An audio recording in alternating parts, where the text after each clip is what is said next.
Okay, we are going to boil down the bare minimum that you need to know when it comes to buying a budget fly rod. That's a big round, bro. Hey, I'm Curtis Fry with Fly Fish Food. If you're watching this video, it means you're probably in the market for a new fly rod, or maybe you're just getting into fly fishing and you don't want to break the bank with a $1,000 fly rod, which there are some of those. So what I'm going to do is I'm going to focus on what we would call the budget range of rods, but the caveat is these rods are not budget rods performance-wise. First off, I'll just say, in our shop, we typically don't sell rods that would be mass-produced by some unknown company overseas. The rods that we sell are by well-known brands that are known to design good rods. Some of these are made overseas, however, they are not necessarily designed overseas, nor are they designed by somebody who's never fished. Big deal. So I would say that's one of the big things when it comes to buying a budget rod is kind of knowing the people or the company behind the rod. You might ask, why is a rod going to cost $100 versus $1,000? Now, I'm not going to get into the whole economics of that, but suffice it to say that in general, the rod that's going to cost more, again, is probably designed specifically by somebody who's made a career out of designing fly rods, that fishes a lot, and is backed by a company that is not going to go away overnight. That's a pretty big deal, and that's again why we've chosen the rods we've chosen. If you really, really want to get into fly fishing and not have to spend any money on a rod, or say $50, you easily could go down to Walmart and find a cheap kit for, I don't know, $50, $100, I don't know. And I'm sure it's going to catch fish for you. At the same time, you could go out there with a willow and some fly line and a leader, and you probably still could catch fish. I don't personally like the argument of, oh, it still catches fish. Well, duh, I can catch fish with a broomstick. So what we're going to talk about today are the considerations when it comes to buying budget rods that I would say are legit fly rods from legit companies with the components and the design that you might find on more expensive rods. So that's how this is going to break down. When we get to the end, I will also give you my suggestions on which of these I would use if I were going to be forced to fish one rod. But I'm going to go through them all first. We'll get to that in the end. In our selection criteria here, what I've decided is I've decided to look at rods that we sell that go between $100 and $200, with the cap being $200. That's still a relatively okay budget, but it's going to allow you to get a decent rod and a good design. And here's how this is going to work. So first off, when it comes to lower end rods or entry-level rods, you're typically dealing with components or the material that the fly rod is built with, specifically the graphite and the resin used to impregnate the graphite to build the rod. So those two things will most of the time be not as stiff and not as good strength to weight ratio when it comes to these entry-level rods. Now, here's a little secret. Most of the brands that have well-known track record and they have higher end rods in their product offering mix.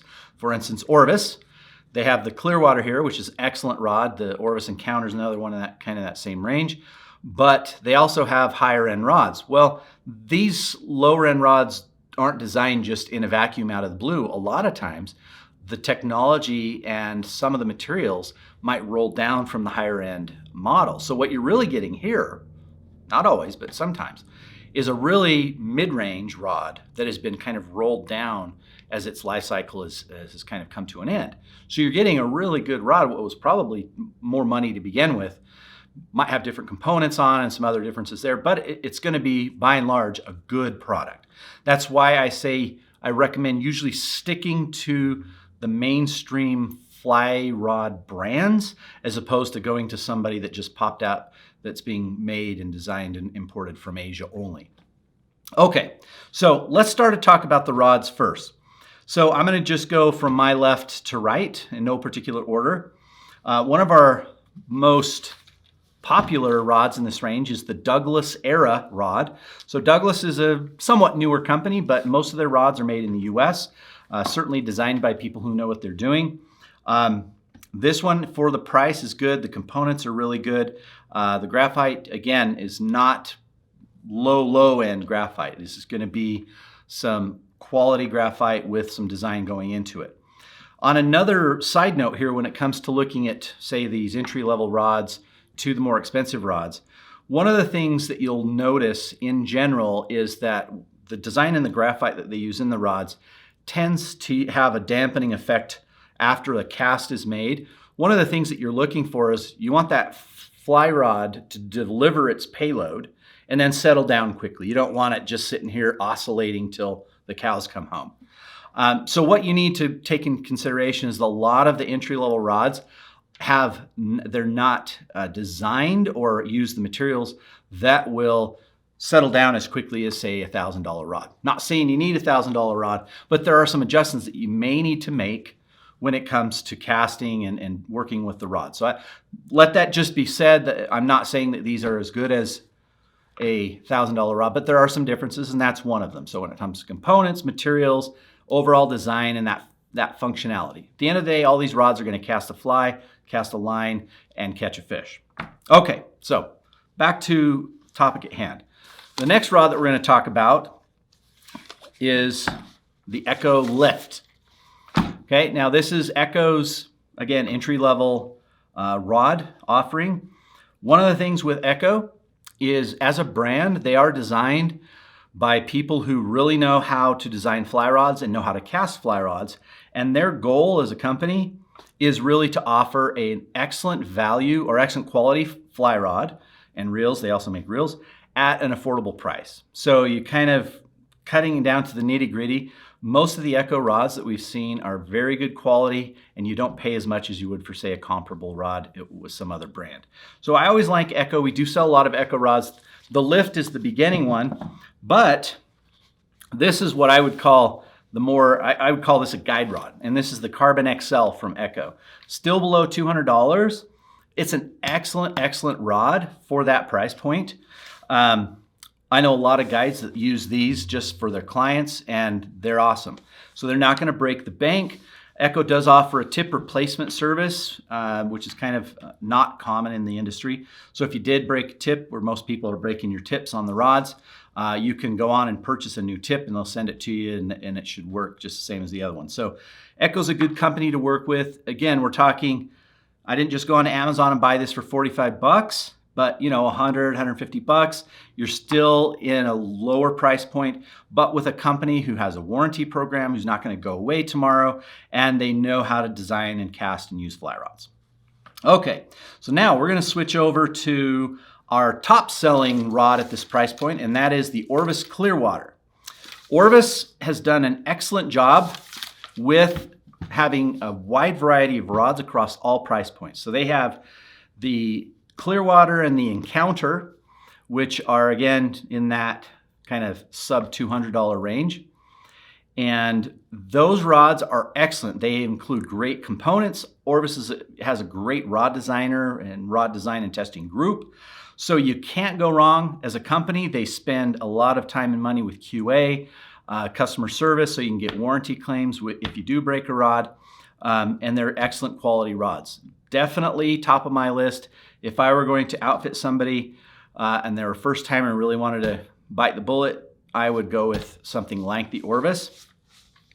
Again, the Encounter or the Clearwater, right in that range. And then the other one in that similar price range is Redington. And Redington Path specifically is, again, one of those value rods. So it's got good value, not an extremely high price, but an excellent quality rod.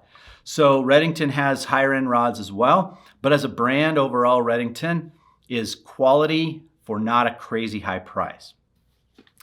Now, as I mentioned, one of the things that I would consider when you're buying a budget rod, just to recap with what we've said, you want to buy from a company who's not going to go away. So if you were to take your rod out tomorrow, are you going to have to send it to Asia to have it replaced? Or are you just sending it to Montana or to Massachusetts? So that is a big deal. So, even though you're only spending $150, $200 on a fly rod, if you break it, it's still broken. It's not going to work. So you got to get it fixed. I will say that the warranty claims are going to be a little bit more, let's call them conservative when it comes to their entry-level rods as opposed to a $1,000 rod. So again, higher end rods probably going to have a better warranty service turnaround. But at the end of the day, if your rod's broken, you want it fixed, you got to find a company that can fix it. All these companies are companies that I would trust, and we've had good experience with repairs and warranty claims. So that's a huge thing. You don't want to spend $200 and then be out of luck because you have to send this somewhere overseas and it's going to be gone for 6 months or it gets lost. So that's a consideration. And then again, like I mentioned, there are some performance and some functionality features that you get as you kind of climb that price range. But these are excellent rods. They're going to catch a lot of fish. What I see most people doing, and this is another reason why I like the budget rod concept, is that I could get a 9'5" weight in one of my entry-level ones. I fish that, and then I realize, hey, I like to fish still water. I like to get out on the big water with the big fish, and I need a 6 weight. Well, maybe on the 6 weight, I'm going to upgrade to a midpoint rod, and this is just the rod that I use for the 9'5" weight. So it's not like these rods become useless. Another reason why I like the decent quality, well-known brand names for the entry-level rod, because you will have a path to climb up and to purchase additional rods, but still have this be a core rod, and you're not out that money. So we do have all these rods listed on our website, flyfishfood.com. You also list them down in the link below in the description. Drop a question if you have a comment. If you have any questions you want to see, we will answer them as best we can. But check these out and get into fly fishing. It's awesome. It's a lot of fun.